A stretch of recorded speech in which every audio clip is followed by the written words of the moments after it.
Bismillahirrahmanirrahim. Assalamualaikum warahmatullahi wabarakatuh. Waalaikumsalam warahmatullahi wabarakatuh. Alhamdulillahirabbil alamin wassalatu wassalamu ala asrofil anbiya'i wal mursalin wa ala alihi wa ashabihi wa man tabi'ahum bi ihsanin ila yaumiddin. Allahumma inna nas'aluka ilman nafi'an wa rizqan thayyiban wa amalan mutaqabbala wa na'udzubika min ilmin la yanfa' wa min qalbin la yakhsha wa min nafsin la tasba wa min da'watin la yustajabu laha. Allahumma amin. Ikhwan sekalian, alhamdulillah kita bersyukur kepada Allah Subhanahu wa taala. Pada kesempatan kali ini kita dipertemukan kembali di agenda pekanan kita ya. Kemudian sholawat serta salam semoga tercurahkan kepada suri tauladan kita Nabi Muhammad SAW beserta para keluarganya dan para sahabatnya dan para pengikutnya yang berpegang teguh dengan ajaran beliau. Insyaallah pada tema kali ini insyaallah akan Anda bawa tentang sederhana tapi berpahala.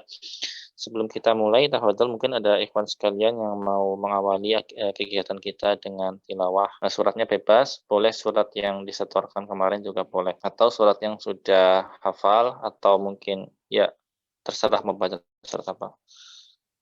Ya, tafadhol yang siap. Ya, tafadhol Amar mungkin bisa mengawali dengan tilawah.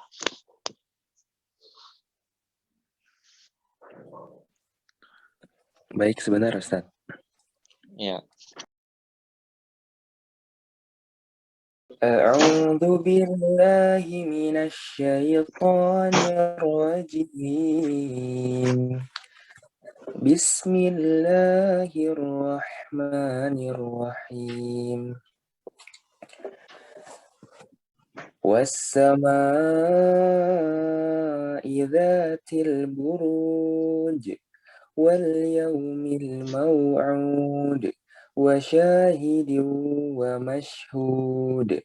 Qutila ashabul ukhdud an-nari dzatil waqud idhum 'alaiha qu'ud wa hum 'ala ma yaf'aluna bil mu'minina syuhud wa ma naqamu minhum illa an yu'minu billahil azizil hamid alladzi lahu mulkus samawati wal ardh wallahu ala kulli syai'in syahid. Innal ladzina fatanu المؤمنين والمؤمنات ثم لم يتوبوا فلهم عذاب جهنم ولهم عذاب الحريق. إن الذين آمنوا وعملوا الصالحات لهم جنات تجري من تحتها الأنهار ذلك الفوز الكبير. إن بطش ربك لشديد إنه هو يبدئ ويعيد وهو الغفور الودود ذو العرش المجيد فعال لما يريد. هل أتاك حديث الجنود فرعون وثمود بل الذين كفروا في تكذيب والله من ورائهم محيط بل هو قرآن مجيد في لوح محفوظ Shadaqallahul azim. Sekian Ustadz. Ya, barakallahu fikum. Jazakallahu khairan akhina Amar yang telah membacakan surat Al-Buruj. Bismillah, mudah-mudahan bisa memberkahi agenda kita pada malam ini. Insya Allah ini akan saya sedikit bahas tentang masalah perbuatan yang sederhana tapi berpahala. Latar belakang saya mengambil tema ini adalah karena mungkin dengan mempelajari ini, mudah-mudahan kita bisa mengambil faidah atau kita bisa mengamalkannya setiap hari. Karena secara tidak sadar adalah perbuatan ini atau kegiatan ini sehari-hari kita lakukan. Sehari-hari kita lakukan dan bagaimana kegiatan tersebut untuk bisa maksimal pahalanya. Ya, kita langsung aja ke slide yang pertama.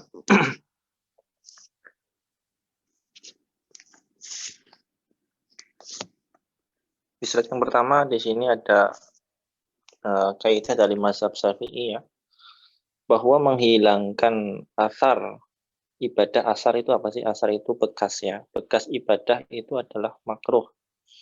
Artinya apa makruh? Makruh adalah ketika dilakukan berdosa. Ketika ditinggalkan maka dapat pahala. Seperti itu. Nah, contoh kita habis wudhu ya. Habis wudhu kan itu ada asar-asar, ada bekas-bekas air wudhu kita. Nah, itu makruh untuk dielap. Dalam mazhab itu makruh untuk dielap ketika tidak ada hajat ya. Misalnya kalau misalnya keadaannya dingin atau mungkin antum gatal ya, itu beda. Ini maksudnya dalam keadaan normal ya, dalam keadaan normal. Nah, lalu bagaimana kalau misalkan air wudhu itu malah bisa mengganggu, kan misalnya kan kita melipat ya, melipat celana ketika wudhu, kemudian ketika nggak dielap ya, kan celana kita diturunin lagi tuh. Nah, ketika dilap celananya jadi basah. Nah, yang seperti itu bisa mengganggu ibadah kita. Maka yang seperti ini ya, kemakruhannya hilang ya. Jadi lalu bagaimana mengamalkannya? Mengamalkannya seperti ini. Kita elap tapi jangan semuanya ya. Misalkan di rambut kita nggak terlalu risih dengan air ya, bekas wudhu di rambut kita, ya kita nggak usah elap, nggak apa-apa di rambut ya, atau mungkin di tangan ya. Tapi kalau yang misalkan kira-kira di situ itu bisa membuat atau mengganggu kenyamanan kita, terutama mengganggu kita dalam sholat ya, misalnya di kaki ya. Di kaki sebelum pas wudhu di kaki kita melipat celana kita ya, kita wudhu gitu ya, kita guyur, kita gosok-gosok. Nah, setelah itu kita turunkan lagi, sebelum kita turunkan mungkin kita lap dulu supaya celana panjang kita nggak basah misalnya seperti itu. Maka nggak apa-apa ya seperti itu.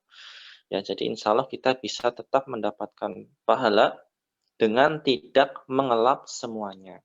Ya, dengan tidak mengelap semuanya. Mungkin di bagian wajah atau bagian rambut, bagian tangan kita biarkan. Nah, ini bisa berulang kali karena seorang muslim itu dia bisa berwudu minimalnya ya, kalau nggak batal ya. Minimalnya kalau nggak batal itu setiap sholat ya. Afwan, bukan kalau nggak batal. Kalau dia setiap sholat dan tidak batal di tengah sholat maksudnya seperti itu ya. Nah, subuh wudu, duhur wudu, asar wudu, maghrib wudu, isya wudu. Mungkin 5 kali seperti itu. Itu baru ketika berwudu untuk sholat wajib ya. Nah, bagaimana kalau berwudu untuk yang lain ya? Insya Allah juga bisa dilakukan. Bisa kita memetik pahala dengan perbuatan yang ringan, yaitu nggak usah dielap bekas wudu kita gitu. Seperti itu. Nah, kemudian masuk dalam kaidah ini juga adalah bersiwak. Jadi saat berpuasa itu kan kita menimbulkan nafas atau bau yang mungkin secara zohir itu kurang sedap ya. Padahal itu asar puasa kita atau bekas ibadah puasa kita. Makanya itu makruh dalam mazhab Syafi'i itu ketika bersiwak saat berpuasa itu makruh ya. Apalagi kalau sikat gigi dan kita tidak bisa menjaga bagian dari odol atau air itu bisa masuk ke dalam, malah itu lebih-lebih diharamkan malah kalau kita nggak bisa jaga ya. Tapi kalau hukum asalnya bersiwak itu makruh. Kenapa? Ya karena ya kita sudah maklum, kita sudah ma'ruf bahwa bau mulut orang berpuasa itu ya itu lebih dicintai oleh Allah Subhanahu wa taala. Ya ini salah mudah ya, mudah yaitu tidak mengelap bekas air wudhu kita atau kita elap sebagian ya, elap sebagian kemudian yang bagian tubuh yang kita tidak risih dengan air wudhu tersebut, mungkin di kepala atau mungkin di wajah, di tangan, kita biarkan. Nah, ini dalam mazhab Syafi'i seperti itu. Kalau pendapat lain ada, tentunya ada kalau dari pendapat mazhab lain ya. Mungkin itu dihukumi tidak apa-apa, mubah atau enggak ada kaitannya sama ini ya. Tapi dalam mazhab Syafi'i itu seperti ini. Menghilangkan bekas atau asal ibadah adalah makruh. Nah, ini kalau ibadah kita sendiri. Kalau ibadah orang lain gimana?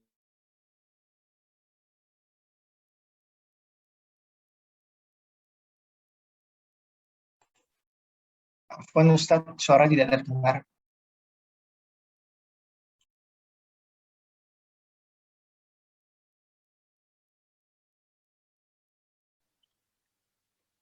Ya, mohon maaf tadi keluar ya, karena ada telepon masuk. Ya, kita lanjutkan tadi sampai mana ya? Sampai ini ya. Sampai mengelap bekas ibadahnya sendiri gitu ya. Nah, ini kan kalau mengelap bekas ibadahnya sendiri makruh ya. Kalau mengelap bekas ibadahnya orang lain, misalnya itu. Kalau mengelap bekas ibadah orang lain malah haram ya, nggak boleh. Ya misalnya orangnya nggak mau dilap, tapi antum malah, kamu itu kelihatannya nggak enak dilihat itu kalau habis wudu nggak diandukin, sini saya andukin misalnya seperti itu ya. Atau biasanya kalau di asrama ya, di asrama di pondok tuh suka ada yang usil ya. Ada yang usil tiba-tiba habis wudu handuknya dilemparin pas ke muka gitu. Misalnya kayak gitu. Itu secara tidak langsung dia menghilangkan asar ibadah orang lain. Nah, yang seperti ini tidak boleh.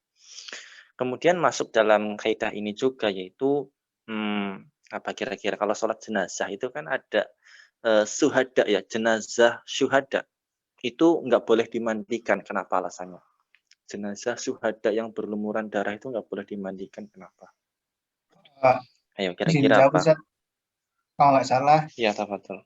supaya ketika di hari pertanggungjawaban nanti, fisiknya itu menjadi saksi kalau telah digunakan sebagai jihad,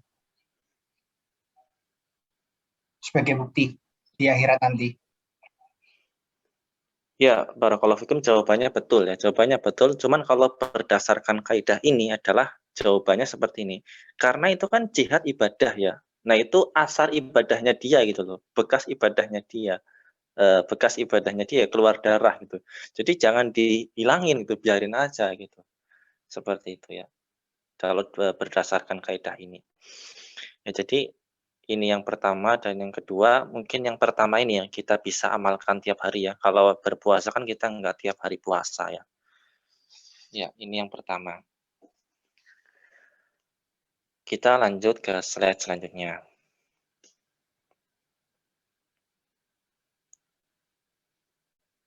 Nah, ini nih, ada yang unik di sini yaitu di surat juz 30 Al-Zalzalah itu ya. Itu bumi itu nanti akan menjadi saksi ya. Menjadi saksi apa? Ya atas perbuatan kita. Yauma idin tuhaddisu akhbaruha bi anna rabbaka awhalaha. Pada hari itu bumi menceritakan akhbar beritanya. Karena sesungguhnya Rabbmu telah memerintahkan yang sedemikian itu kepentingan karena perintah Allah. Bumi itu berbicara karena perintah Allah. Kemudian Syekh Abdurrahman Asy'adi menerangkan tentang ayat ini bahwa bumi itu menjadi saksi bagi setiap orang yang telah beramal dulu di atasnya, di atasnya. Bumi dahulu telah menjadi saksi amalan setiap hamba dan Allah memerintahkan untuk memberitahukan amalan-amalan manusia. Nah, ini nih ada yang bisa kita amalkan dari tafsir ini bahwa bumi itu akan menjadi saksi. Menjadi saksi apa? Menjadi saksi setiap perbuatan kita. Nah, sekarang bagaimana? Kita misalkan sholat ke masjid, sholat tahiyatul masjid, tempatnya nggak pernah berubah. Misalnya di ujung kanan terus. Itu si A misalnya. Sama si B. Si B ini pindah-pindah. Ujung kanan, geser, geser, geser, sampai ujung kiri. Habis itu geser, geser, geser lagi ke baris kedua. Sampai baris ketiga ini. Kalau dilihat secara ini, mana yang lebih utama kira-kira? Izin jawab Ustadz, mungkin yang Ya, pindah.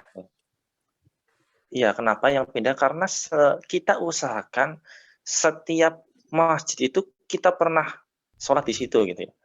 Ya terutama kalau sholat yang sunnah ya. Kalau sholat wajib kita mengejar shaf pertama ya. Kita mengejar shaf pertama dan usahakan di shaf pertama itu ya, kita itu kalau udah pernah di ujung kanan geser sampai ujung kiri. Kecuali kita emang ditugaskan, misalnya ditugaskan untuk di belakang imam. Karena mungkin kita ditugaskan untuk memperbaiki bacaan imam misalnya, seperti itu beda lagi. Ini katakanlah misalnya dia bebas tugas ya. Itu usahakan antum tuh semua bagian masjid antum pernah sholat di situ. Ya, supaya apa? Supaya yang bagian masjid di semua itu menjadi saksi antum pernah sholat di situ, ya. Nah, misalnya kita berangkat ke masjid, sholat qobliyah, ya, atau sholat tahiyatul masjid, kita di ujung kanan misalnya. Besoknya kita geser dikit terus sampai ujung kiri. Nah, kalau ujung kiri udah habis, kita mundur. Ya. Nah, kalaupun kita bisa sholat, ya, dan tempat itu udah sepi misalnya ya. Nah, misalnya kita mau sholat di depan pintu ya. Nah, kalau pas rame kan nggak bisa ya sholat di depan pintu. Ganggu orang soalnya. Ganggu orang, orang mau lewat. Sholat di depan. Nah, kalau misalkan udah sepi, apalagi antum ya pulangnya terakhiran gitu, udah nggak ada orang, udah nggak apa-apa sholat depan pintu ya. Nggak apa-apa. Kenapa? Ya supaya bagian dari masjid itu ya menjadi saksi di akhirat nanti bahwa antum pernah sholat di situ. Ya kita bisa amalkan ketika sholat qobliyah. Kalau sholat yang berjamaah wajib, kita dapat yang pertama, kita usahakan bisa ke kanan, kemudian geser ke kiri, nggak apa-apa seperti itu. Atau memang kita dapatnya yang biasanya yang ketiga, dan selalu yang ketiga misalnya, ya usahakan ketiganya itu pindah-pindah, nggak ketika di ujung kanan terus enggak gitu, pindah-pindah nggak apa-apa, seperti itu. Nah kemudian sholat ba'diyahnya kita bisa geser-geser lagi. Sampai kita usahakan setiap masjid itu, setiap ujung-ujungnya, tengah-tengahnya kita pernah sholat di situ. Nah mungkin kita timbul pertanyaan ya, sholat sunnah kan lebih baik di rumah gitu ya, lebih baik di rumah. Ada yang bilang gitu kan, ya memang seperti itu. Ada yang berpendapat kalau sholat wajib itu lebih utama di masjid. Tapi untuk sholat sunnah lebih utama di rumah. Nah, tapi di sini ada pengecualian. Sholat sunnah itu memang hukum asalnya lebih utama di rumah. Tapi kalau antum iktikaf, maka sholat sunnah di masjid itu lebih utama. Ya, masih ingat nggak pelajaran iktikaf? Iktikaf boleh nggak kita cuma sebentar? Boleh Ustadz. Boleh. Kapan diniatkan iktikaf? Kapan?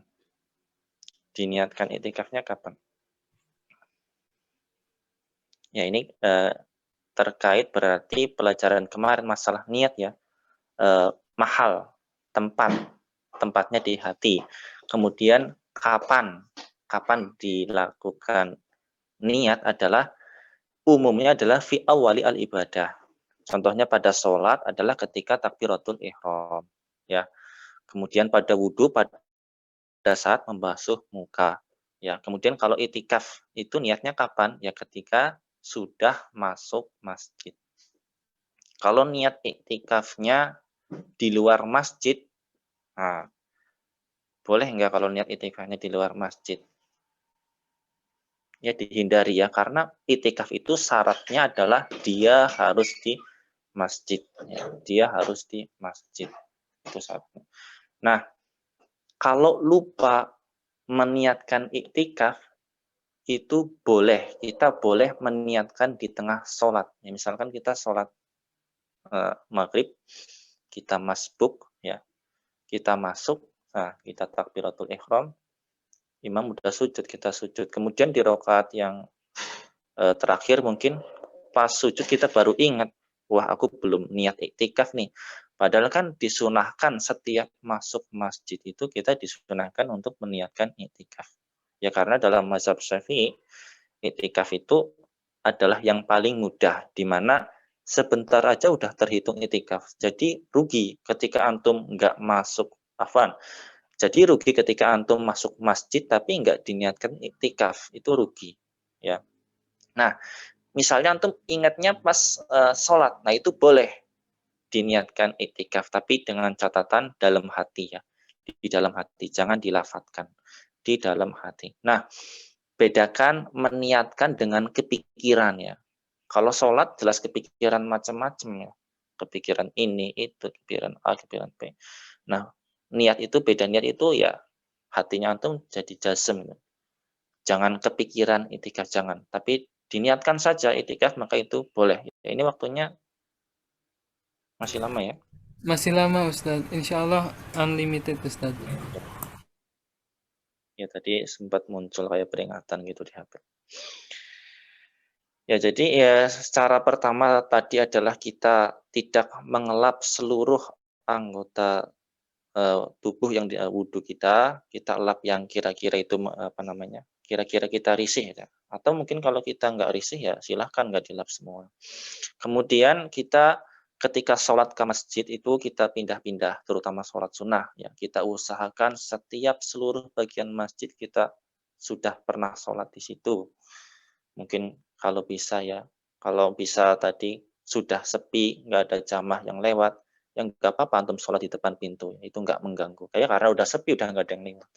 Tapi kalau misalkan memang kondisinya ramai, kondisinya sholat qobliyah, misalnya banyak jamaah yang berdatangan, ya jangan sholat di depan pintu, atau jangan sholat di tempat yang kira-kira situ buat lewat ya, jangan sholat di situ.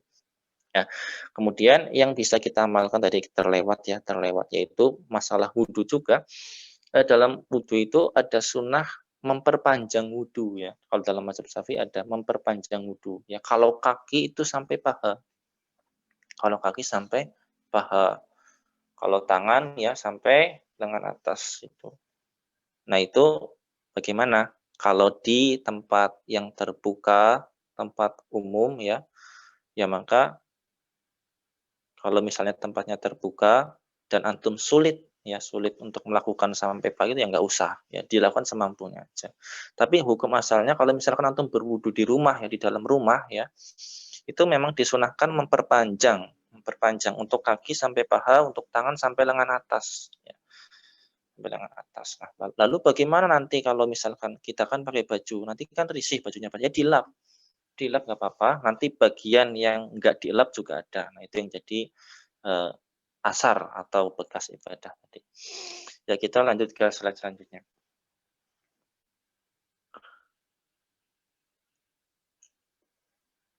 Nah ini ya, ini adalah cara yang bisa kita amalkan insya Allah, yaitu sholat di masjid dengan berpindah-pindah tempat.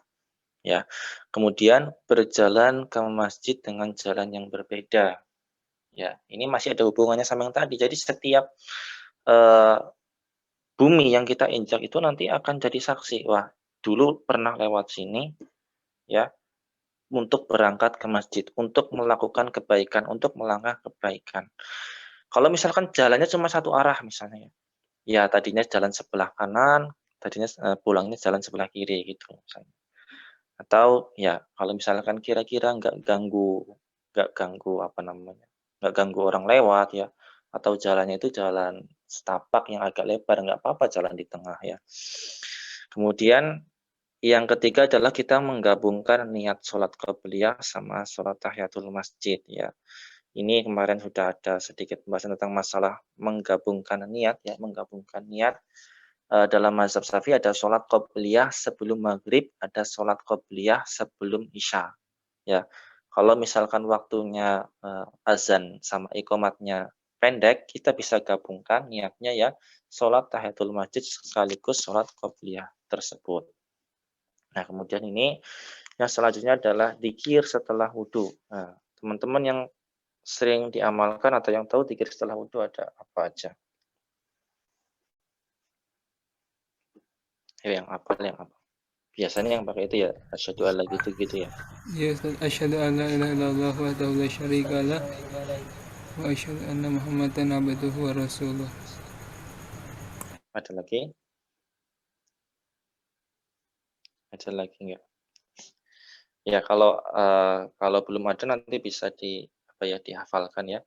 Itu kemudian ada lagi Allahumma ja'alni minat tawabina waj'alni minal mutatahhirin. Itu ya. Kemudian ini ada kalau dalam mazhab Syafi'i itu ada tambahan lagi dari anak ambil dari kitab Al-Mabadi Al-Fiqhiyah, itu membaca surat Al-Qadar. Ya, pernah dengar enggak? Biasanya jarang disampaikan ya, membaca surat Al-Qadar. Pernah dengar atau belum? Membaca surat Al-Qadar setelah berwudu. Belum ya? Belum pernah Ustaz. Belum pernah ya. Ya, jadi memang kalau dilihat dari pembahasannya adalah membaca surat Al-Qadar itu ada yang mengatakan hadisnya dhaif, ya, hadisnya dhaif. Nah, tapi kan kalau misalkan hadisnya dhaif, apakah kita langsung meninggalkannya ya? Ini saya bacakan keutamaannya dulu ya. Wa yustahabu ayyukarriro salasan.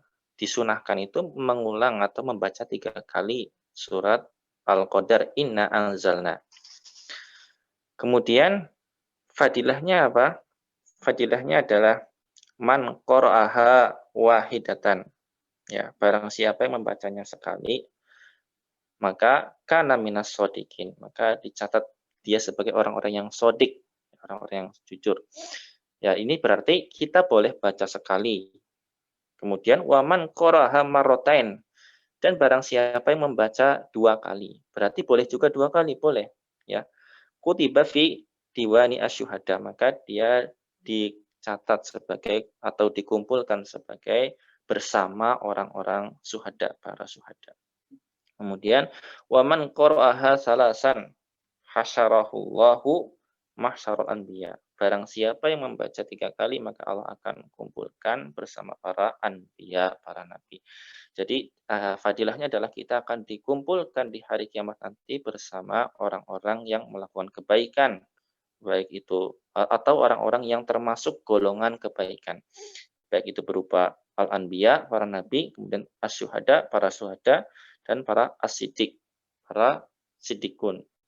Ya, ini adalah keutamaan membaca surat Al-Qadar setelah berwudu. Ya, kemudian kita mungkin bertanya-tanya, kan ada yang membid'ahkan, ada yang mengatakan itu dhaif gitu ya. Ya, sering dengar di bid'ah ya, berarti kan kalau bid'ah man amila amalan laisa alihi amruna fahuwa raddun. Jadi amalannya tuh tertolak ketika mengamalkan ini. Ya, okelah ini tertolak, okelah ya, fadilah yang ini tertolak. Tapi apakah ketika kita membaca surat Al-Qadar kita nggak dapat pahala yang lain? Dapat nggak pahala yang lain?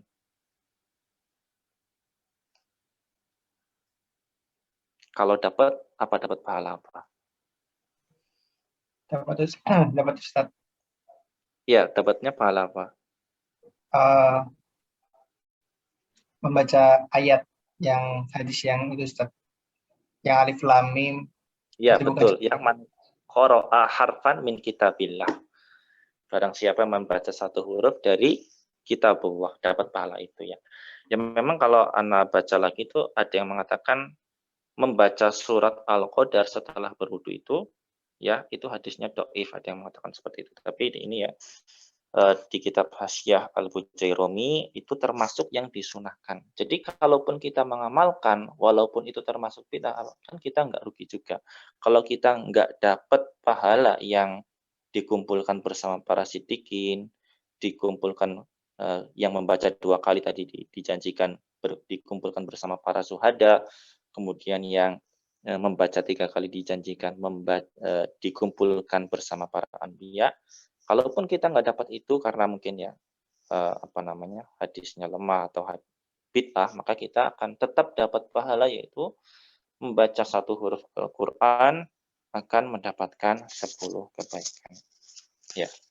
Dan sebenarnya pembahasan masalah hadis dhaif boleh diamalkan atau tidak, itu ada pembahasan tersendiri. Ada pembahasan tersendiri.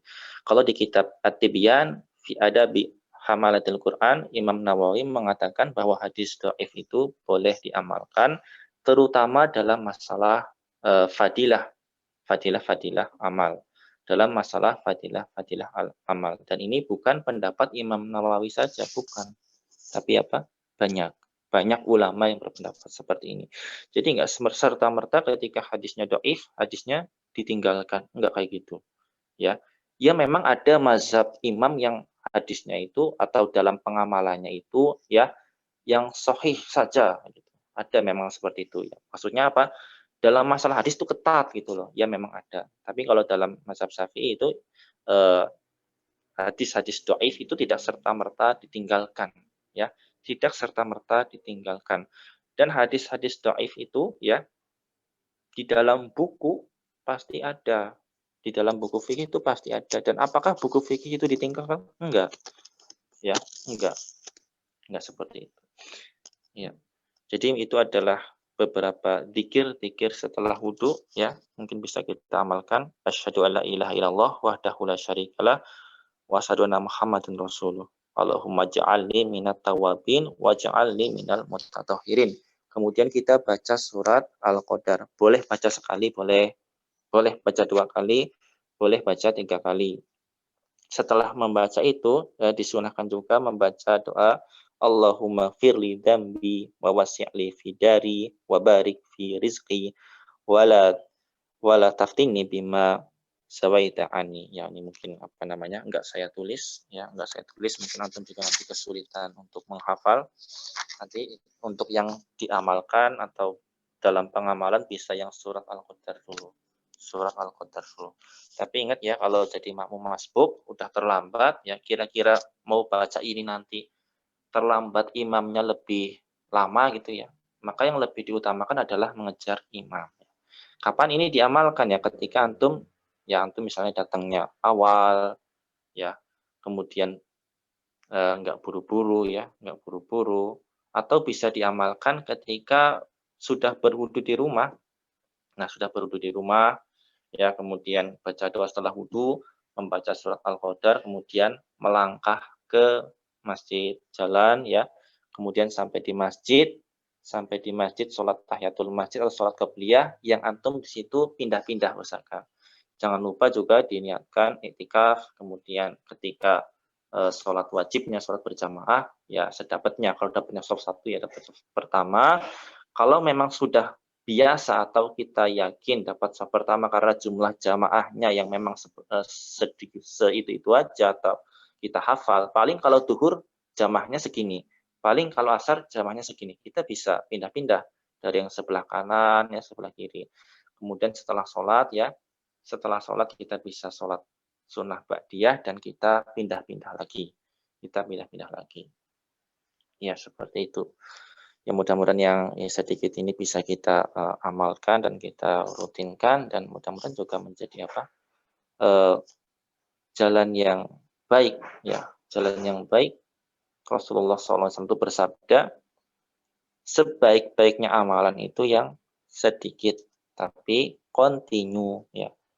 Ya sedikit mungkin sederhana kita, tapi kalau kita kontinu ya setiap hari, setiap saat, atau setiap kita ke masjid ya, insya Allah menjadi ya masuk kategori hadis tadi ya. Sebaik-baiknya amalan adalah yang sedikit tapi kontinu gitu. Seperti itu ya kawan sekalian, mungkin itu saja yang bisa saya sampaikan. Mungkin ada yang mau didiskusikan, tafadhol.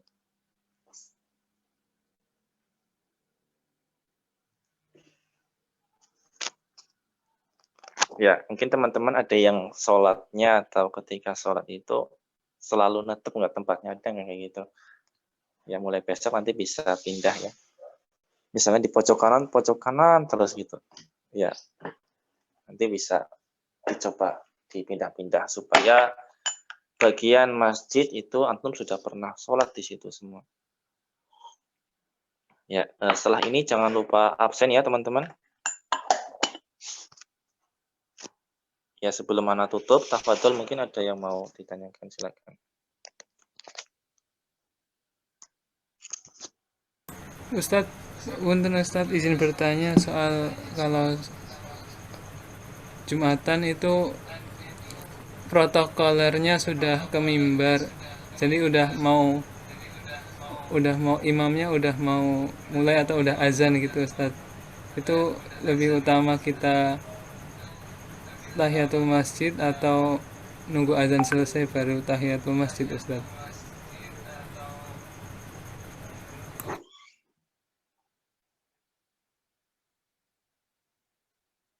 Ya. Jadi pas datang itu imamnya sudah pas datang itu azannya sudah berkumandang ya. Iya Ustadz. Ya, pas datang azannya sudah berkumandang, kita mau nunggu azan dulu apa langsung tahiyatul masjid ya.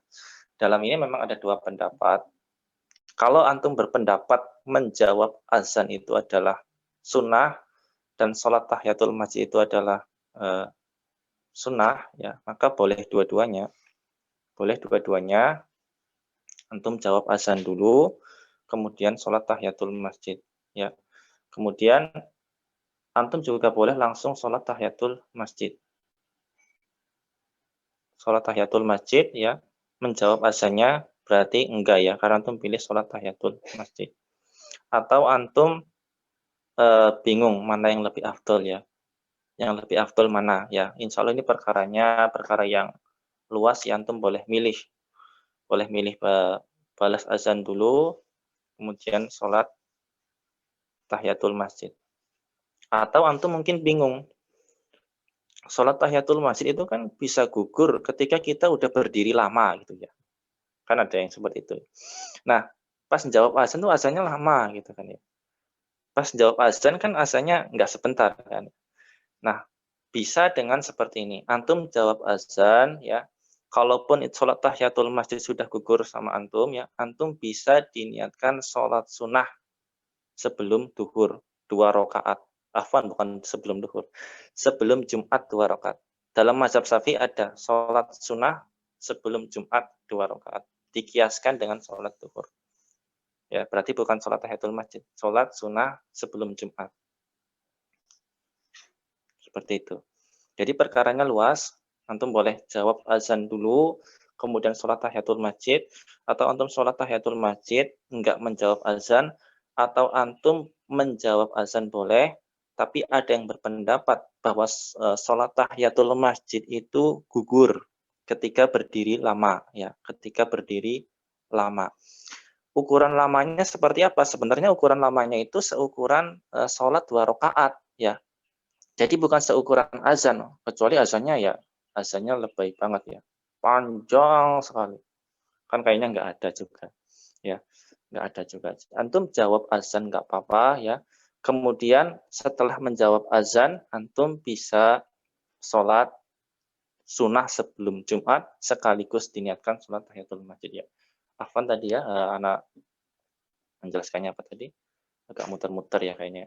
Jadi untuk ukuran gugurnya sholat tahiyatul masjid itu adalah antum berdiri lama seukuran sholat 2 rakaat. Misalnya ya, antum datang ke masjid, kan ngelihat jam yang merah-merah misalnya, itu udah bunyi tet, tet, tet, atau 1 menit lagi bunyi. Jadi antum mau sholat tahiyatul masjid, paling juga nanti batal.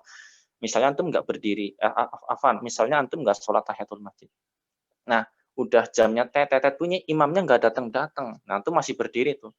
Nah, antum berdirinya itu lama seukuran sholat 2 rakaat ya, maka udah gugur sholat tahiyatul masjid, udah gugur.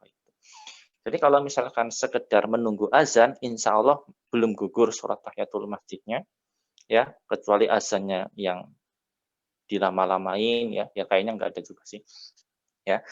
Jadi antum bisa sholat sunnah sebelum Jumat sekaligus digabungkan niatnya sholat tahiyatul masjid. Seperti itu. Baik Ustadz. Ya, mungkin ada teman yang mau didiskusikan lagi. Ini alhamdulillah teman-teman dari santri reguler ya, ujiannya udah berlalu ya. Tinggal kedepannya ya target 3 jusnya insya Allah bisa ya teman-teman santri reguler.